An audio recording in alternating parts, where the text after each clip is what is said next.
Okay so हमारा चल रहा था की गवर्नमेंटल इंस्टीट्यूशंस। चलो अब आगे बढ़ते हैं। Insolvency and bankruptcy board of India, IBBI, insolvency and bankruptcy board of India. ठीक है, IBBI।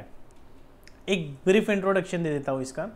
ये एकदम फ्रेश है। IBBI कब आया ये? 2016, 1 अक्टूबर 2016। एक इंसॉल्वेंसी एंड बैंक्रप्सी कोड बना था 2016 में, जिसके तहत insolvency and bankruptcy board of India आया है। ठीक है, तो सबसे पहले इंसॉल्वेंसी मतलब क्या या बैंक्रप्सी मतलब क्या? इंसॉल्वेंसी मतलब सर एक ऐसा सिचुएशन जब हम इंसॉल्वेंट हो गए, मतलब सर हम दिवालिया हो गए, हमारे पास पैसा नहीं है लोगों का पैसा देने के लिए। हमने लोगों से माल खरीदा था, गुड्स खरीदे थे, सर्विसेज ली थी, और उन गुड्स सर्विसेज का हम पैसा नहीं दे पा रहे हैं। हमने जिससे लोन लिया था उसे पे बैक नहीं कर पा रहे, इसी लगा हम लोगों को पे बैक नहीं कर पा रहे, तो ये क्या हो गया? इंसॉल्वेंसी वाला सिचुएशन हो गया, जहां पे सर हमारी liabilities are more than asset. ऐसी सिचुएशन जहां पे हमें लोगों को पैसा ज़्यादा देना है और लेना कम है, मतलब हमारी जो असेट्स है, assets are less than liabilities, तो ऐसी वाली सिचुएशन को हम कहेंगे इंसॉल्वेंट।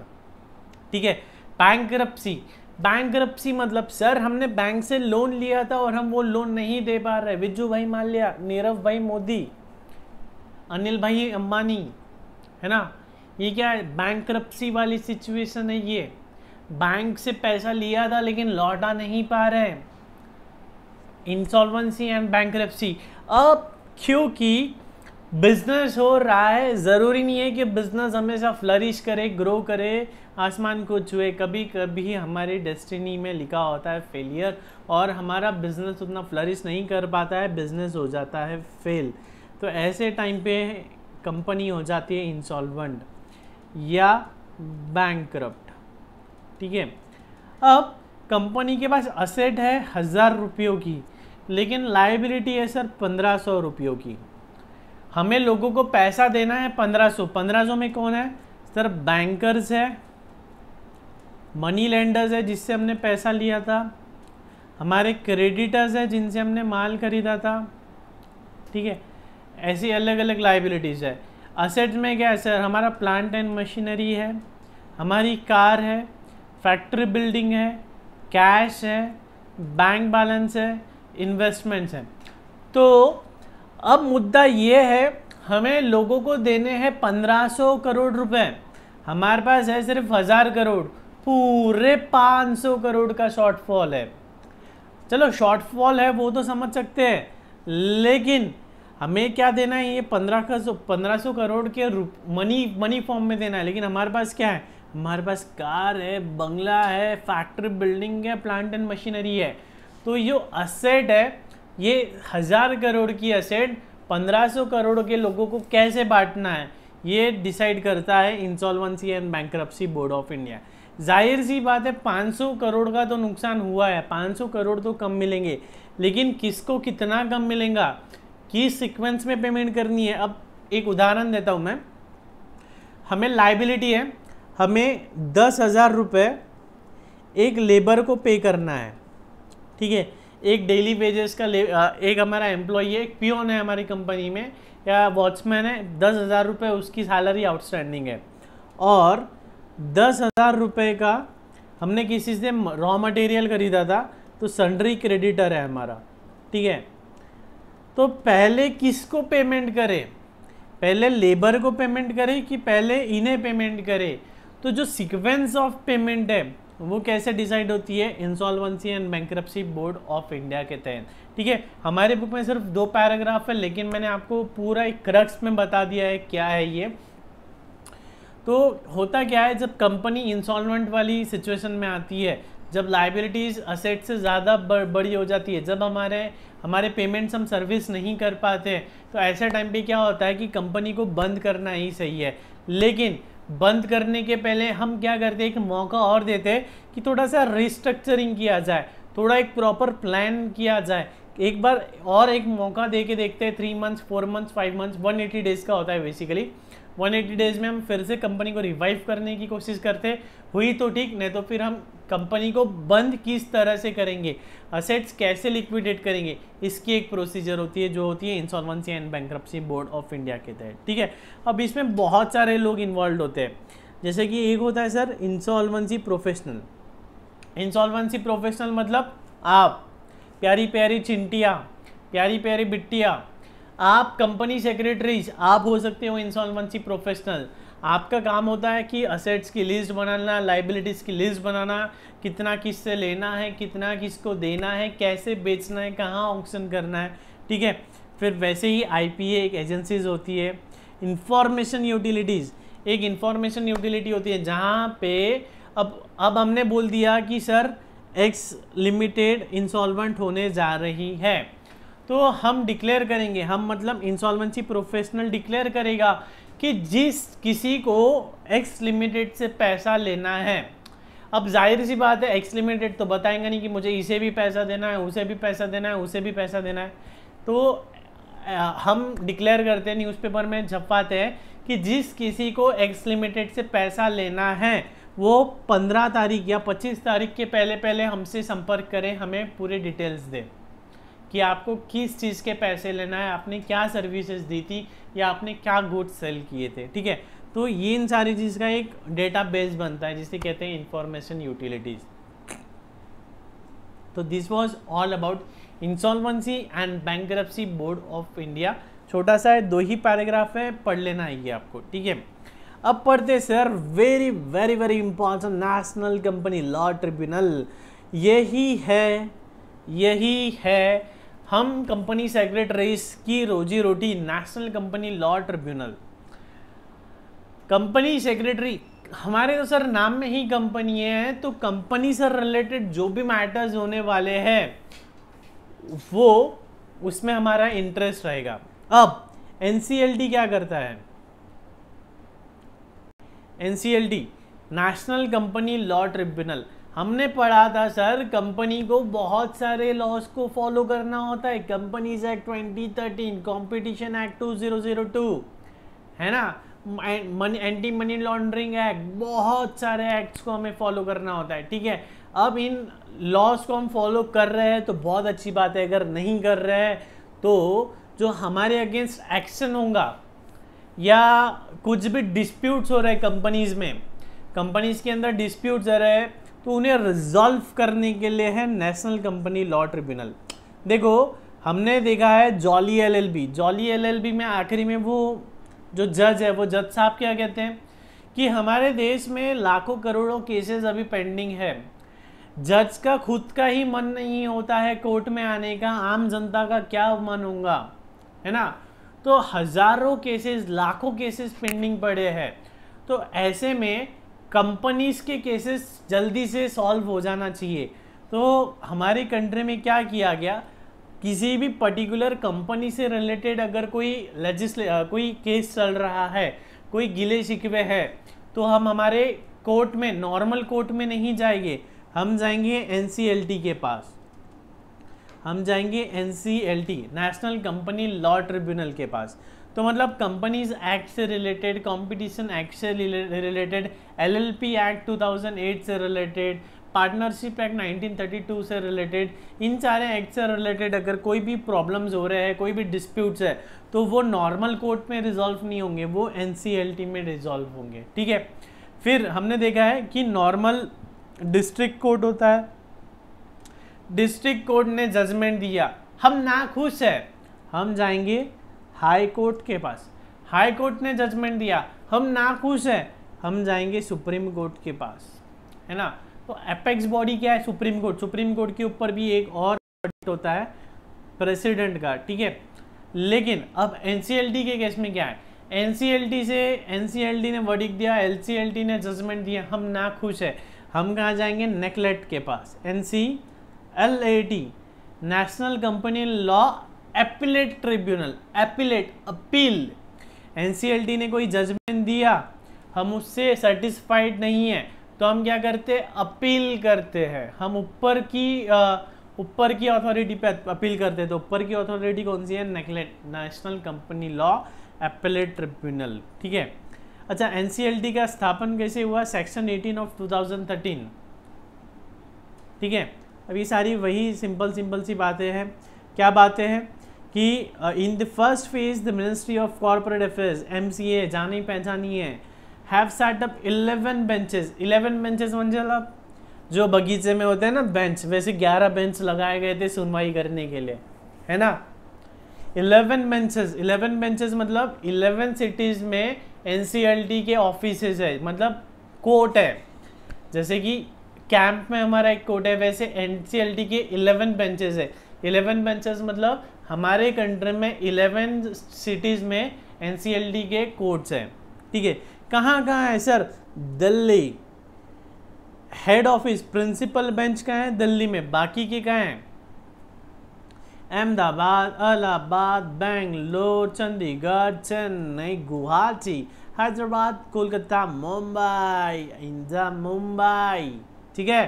तो ऐसी 11 जगह पे बेंचेस है। तो ये वही सारी बात की गई है कि क्या बात है, competition companies act 1956, companies act 2013 या कंपटीशन एक्ट या इंडियन लीगल सिस्टम, ऐसी जो भी चीज़ों में डिस्प्यूट हो रहे हैं वो NCLT के तहत रिजॉल्व किए जाएंगे। Major functions of NCLT, registration of companies. देखो जो टेक्स्ट जो जिसने बुक ड्राफ्ट की है उसमें काफ़ी गलती है। Major function of NCLT heading क्या देती है, रजिस्ट्रेशन ऑफ कंपनीज। NCLT भैया कभी रजिस्ट्रेशन ऑफ कंपनी नहीं करता है। जब हम ये पैराग्राफ पढ़ेंगे तो हमें समझ में आएगा। पैराग्राफ क्या बोलता है कि कोई कंपनी, अच्छा कंपनी का रजिस्ट्रेशन कहाँ होता है, ROC, रजिस्ट्रार ऑफ कंपनीज में, ठीक है।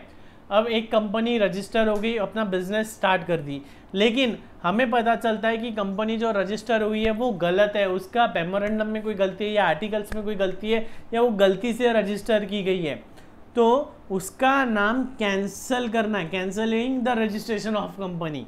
तो यहाँ पे क्या होना चाहिए था, अरे अरे अरे अरे अरे अरे इसका नाम क्या होना चाहिए था, cancelling the registration of company, ठीक है। तो ये एक फंक्शन हो गया। NCLT जो भी गलत कंपनीज है उनका रजिस्ट्रेशन कैंसिल कर सकती है, या ऐसी कंपनीज जिन्होंने कंपनीज एक्ट को फॉलो नहीं किया उन्हें डी रजिस्टर कर सकती है। ट्रांसफर ऑफ शेयर्स फिर से गलत, NCLT का काम नहीं होता है शेयर ट्रांसफर करना, ये तो सेबी का काम होता है। सेबी का भी ना बोलते हुए स्टॉक एक्सचेंज का काम होता है। NCLT का क्या काम है, अगर शेयर प्रॉपरली ट्रांसफ़र नहीं हुए हैं या प्रॉपरली ट्रांसमिट नहीं हुए हैं तो वो उन्हें सही करना। Is also empowered to hear grievances of rejections of companies in transferring the shares and securities and under section 58-59 of the act which were at the outset were under the purview of company law board, ठीक है। मतलब क्या होता है कि अब जीरोदा से या एंजल ब्रोकिंग से हमने कोई शेयर्स खरीदे किसी कंपनी के, लेकिन हमारे डीमैट अकाउंट में वो क्रेडिट नहीं हुए, तो हम किसके पास जाएंगे, हमारा मई बाप कौन है, हम सेबी को रिपोर्ट करेंगे, लेकिन सेबी से नहीं हुआ तो हम NCLT में केस दाखिल करेंगे, ठीक है। नेक्स्ट है deposits, power to investigate freezing assets of company. देखो deposits deals with deposit and was notified several times in 2014. Such power under the chapter 5 of the act have been vested with NCLT. The provisions with respect to the deposits under the Companies Act 2013 were notified prior. अच्छा चलो deposit बड़ी बड़ी बातें हो रही है sir. Class action suit, deposits, class action suit क्या होता है कि कंपनी है, कंपनी के आप जैसे नादान लोग शेयर होल्डर्स हो, ठीक है।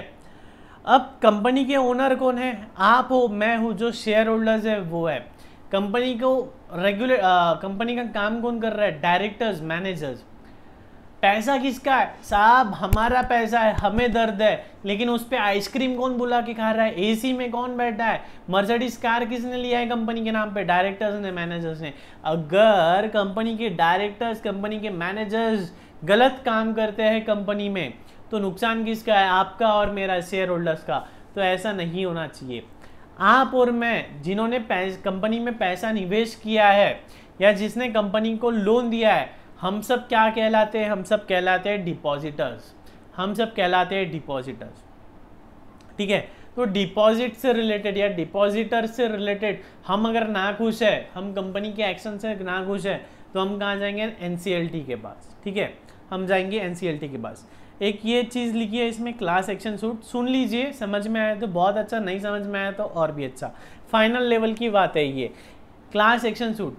क्लास एक्शन सूट में होता क्या है कि अगर 10% से ज़्यादा शेयर होल्डर्स, आपने कंपनी लॉ पढ़ा होगा, तो उसमें क्या होता है, अलग अलग क्लास के शेयर होल्डर्स होते हैं। एक होते हैं सर इक्विटी शेयर होल्डर्स, एक होते हैं सर 10% प्रेफरेंशियल होल्डर्स, फिर होते हैं 15% प्रेफरेंस शेयर होल्डर्स, ठीक है। तो कंपनी ने कोई ऐसा डिसीजन लिया है बोर्ड मीटिंग में जो इन लोगों को पसंद नहीं आ रहा है, तो ये एक क्लास है, ये पूरी के पूरे लोग मिल के एनसीएलटी में केस फाइल कर सकते हैं। तो ऐसा कोई डिसीजन कंपनी का जिसकी वजह से एक शेयर होल्डर नहीं, पूरी क्लास ऑफ शेयर होल्डर्स को दिक्कत है, तो उसे कहते हैं क्लास एक्शन सूट। बहुत ही मज़ेदार सेक्शन है ये क्लास एक्शन सूट का। नेक्स्ट है sir power to investigate. Company चाहे तो 100 से ज़्यादा मेंबर्स, कंपनी के 100 से ज़्यादा शेयर होल्डर्स ने अगर एनसीएलटी को लेटर लिखा कि हमारी कंपनी में कुछ गड़बड़ घोटाला है, तो एनसीएलटी इन्वेस्टिगेट करेगा। अच्छा, अब एनसीएलटी के जज खुद आके इन्वेस्टिगेट नहीं करेंगे, एनसीएलटी किसी को अपॉइंट करेगा कंपनी के बिजनेस को इन्वेस्टिगेट करने के लिए। नेक्स्ट है freezing assets of company. NCLT को लगता है कि ये कंपनी नीरव मोदी की कंपनी, नीरव मोदी कंपनी का पूरा असेट लेके भाग जाएगा, तो एनसीएलटी ने क्या किया था, नीरव मोदी के या अपने विजू भाई माल्या के असेट्स को फ्रीज किया। इतना दूर क्यों जाते हो? अनिल अंबानी की रिलायंस हेडक्वार्टर को एनसीएलटी ने फ्रीज किया। क्यों? क्योंकि उन्हें ऐसा लग रहा था कि अनिल अंबानी बिल्डिंग बेच देंगे, है ना। तो ऐसा नहीं होना चाहिए। तो एनसीएलटी के पास पावर है, वो असेट्स को फ्रीज कर सकता है। Converting a public limited company into a private limited company, public company को प्राइवेट में कन्वर्ट करने का भी पावर किसके पास है? एनसीएलटी। तो बोलो बच्चों, बोलते नहीं, 6 फंक्शंस देखे हमने। Cancelling the registration of companies, transfer of shares, deposits, power to investigate freezing assets of a company and converting the public limited company into the private limited company. बोलते क्यों नहीं? Transfer of shares, cancelling the registration of company, freezing the assets of company, converting the public limited company into private limited, power to investigate and depositor से related. याद हो जाना चाहिए। देखो ये जो हेडिंग है ना, इतनी तो भी बातें याद कर ली है। बाद में ये जितना भी लिखा है ना, ये सब मिर्च मसाला है। ये मिर्च मसाला मैंने आपको एकदम ब्रीफ में समझा दिया है, आपको एक बार पढ़ना ज़रूर है ये, ठीक है। ये वीडियोज़ का बैकअप भी मैं दे दूंगा, आप चाहो तो इसे एक बार 2 बार 1.25 की स्पीड में या 1.5 की स्पीड में देख के ब्रशअप कर सकते हो, ठीक है। उसके ऊपर एनसीएलटी के ऊपर आ गया national company law appellate tribunal. तो एनसीएलटी जो है वही एनसीएलटी है, कुछ भी फर्क नहीं है, एनसीएलटी के ऊपर की अथॉरिटी है, ठीक है। अब वही मैंने जो पहले बोला कि कंपटीशन एक्ट में भी अगर कुछ भी ब्रीच हो रहा है तो वो भी कौन देखता है? एनसीएलटी और NCLT. Dissatisfaction with the tribunal order, tribunal मतलब क्या है? एनसीएलटी। अगर हम ट्रिब्यूनल एनसीएलटी के ऑर्डर से डिससेटिस्फाई है तो हम कहाँ जाएंगे? पप्पा के पास। पप्पा मतलब एनसीएलटी। एनसीएलटी कौन है? मम्मी। मम्मी ने कुछ गलत फरमान जारी कर दिया, आपको आज मैगी नहीं मिलेगी, मतलब नहीं मिलेगी, तो हम क्या करते हैं? पप्पा के पास जाते हैं। पप्पा बहुत भूख लगी, आज करेले की सब्जी बनी है, नहीं खाना है। पप्पा बहुत दिन हो गए मैगी खाऊं क्या? हम कहाँ जाते हैं? नेकलेट के पास। एनसीएलटी का कोई भी जजमेंट पसंद नहीं आया तो हम पापा के पास जाएंगे, नेकलेट के पास, ठीक है। So this was all about NCLT. अच्छा, एनसीएलटी ने दिया, एक इंपॉर्टेंट पॉइंट है, बहुत इंपॉर्टेंट पॉइंट है। एनसीएलटी ने जजमेंट दिया, 2 साल बाद हम एनसीएलटी में जा सकते हैं क्या? कितना? आज जजमेंट हुआ तो एक टाइम लिमिट होनी चाहिए ना नेकलेट में। जजमेंट से अगर हम ना खुश है तो एक टाइम लिमिट होना चाहिए। तो with in 45 days of order, NCLT ने कोई ऑर्डर पास किया, उसके बाद में 45 डेज के भीतर हमें एनसीएलटी में अपील दाखिल करनी होगी, ठीक है। सो विद दिस हमारा 8th टॉपिक कंप्लीट हुआ, की गवर्नमेंटल इंस्टीट्यूशन। बहुत ही सिंपल सा टॉपिक, बहुत ही इंपॉर्टेंट सा टॉपिक है और बहुत ही मज़ेदार तरीके से हमने इसे पढ़ा है, ठीक है। सो इस पूरे टॉपिक में किसी को कोई डाउट्स हो तो प्लीज़ रेज ये क्वेश्चंस, आपके जो भी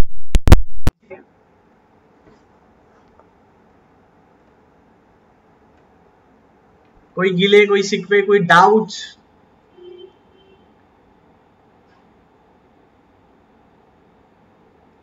मानसी,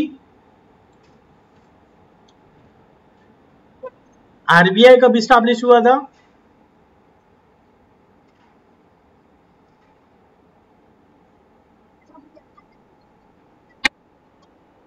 हाँ, नहीं नहीं, इस्टेब्लिश कब हुआ था? जिसको पता है वो बोल दो, चलो जिसे पता है वो बता दो। 1935। उसके लिए कोई एक्ट बनी थी क्या पहले? अच्छा, गवर्नमेंट, अच्छा इसका हेड ऑफिस कहाँ था? कोलकाता। अभी कहाँ है? अभी कहाँ है? अच्छा, if, अच्छा अच्छा, ओके। इफ पॉसिबल सभी लोग अपने कैमराज ऑन कर लो, ठीक है। अच्छा, अभी कहाँ है बेटा? बॉम्बे में है, ओके, ठीक है। सेबी कब इस्टेब्लिश हुआ था?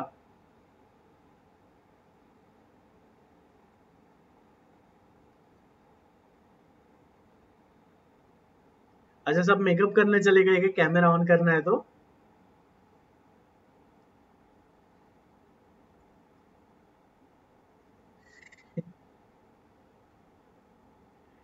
सेबी कब आया था? 19, सेबी कब इस्टेब्लिश हुआ था?